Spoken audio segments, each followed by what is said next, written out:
Hey everyone, it's Clara aka My Sweet DIY, and today I'm going to show you how to work a 3 double crochet cluster. It's a beautiful decorative stitch that adds texture and pattern without changing your stitch count. A 3 double crochet cluster means you're going to double crochet 3 times together in the same stitch, then finish all them together. This creates a cluster with an oval shape in the fabric. It's perfect for adding a bit of flair to your projects. And here's how you do it.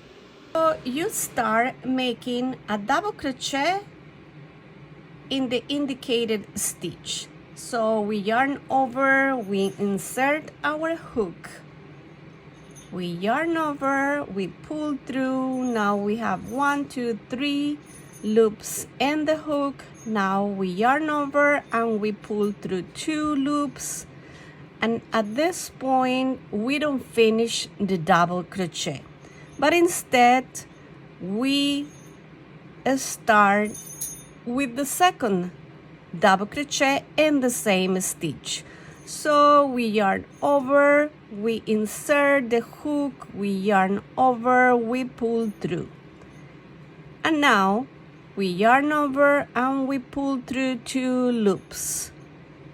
At this point we have 1, 2 double crochets but not finished.